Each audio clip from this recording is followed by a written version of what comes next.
सुनील कुंभळकर यांनी आताच आपल्यासमोर एक कविता सादर, परत त्यांना दुसरी कविता सादर करायची आहे. तुमच्यामध्ये सुद्धा काही कला लपल्या असतील. प्रत्येकाने आपल्या कला आमच्या समोर सादर कराव्या. आणि जशा एक कविता म्हटल्याबरोबर लगेच दुसरी कविता सुचली तर कसं झालं पाहिजे. बेकारी कवितेचं नाव आहे बेकारी. हातात पदवी घेऊन फिरतो दारोदार. बेकारीचे जीवन पाहो भिकाऱ्यापेक्षा भिकार. इथे नाही कुणी कुणाचे असतील भाऊ दोन. स्वार्थासाठी पाहत नाही आपण एकमेकाची कोण. राखीव जागेसाठी सुद्धा असते वशिली बाजी. नोकरीवाले विसरून सारे करतात हाजी हाजी. नवतरुणांनी आता एकत्र मंत्र धरून शिकून सारे आपण एकीने संघर्ष करू. सांगता स्पर्धेचे जग आहे खुल्या स्पर्धा करा. दिव्याखाली अभ्यास करून राखीव जागा भरा.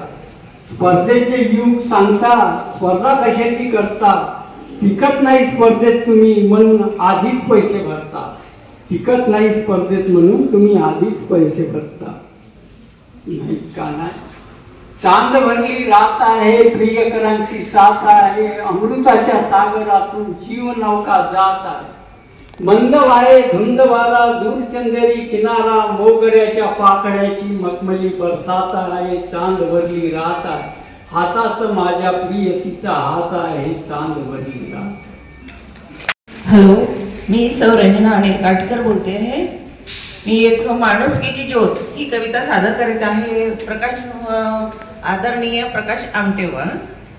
कुष्ठरोगी यांना जवळ केले. कुष्ठरोगी यांना जवळ केले त्यांना प्रेमाने कवटाळून. कुष्ठरोगी यांना जवळ केले त्यांना प्रेमाने कवटाळून. माणसात देव पाहिला माणुसकीची ज्योत पेटवून. माणसात देव पाहिला माणुसकीची ज्योत पेटवून.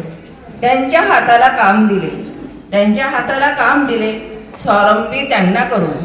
त्यांच्या हाताला काम दिले स्वावलंबी त्यांना करून. आनंदवन निर्माण केले दीनदुबळ्यांना आधार देऊन. आनंदवन निर्माण केले दीनदुबळ्यांना आधार देऊन. कुटुंबाला सोबत घेतले. कुटुंबाला सोबत घेतले सेवा केली प्राणी मात्रांची. कुटुंबाला सोबत घेतले सेवा केली प्राणी मात्रांची. अति दुर्गम भागात त्यांनी निवड केली हेमल कशाची. अति दुर्गम भागात त्यांनी निवड केली हेमल कशाची. प्रकाशाच्या वाटेवरती. प्रकाशाच्या वाटेवरती नाव लौकिक मिळवून. प्रकाशाच्या वाटेवरती नाव लौकिक मिळवून. निस्वार्थपणे कार्य चालू पाय जमिनीवर ठेवून. निस्वार्थपणे कार्य चालू पाय जमिनीवर ठेवून. पाय जमिनीवर ठेवून. धन्यवाद. आशिष देवांबद्दलची एक आठवण सांगतो.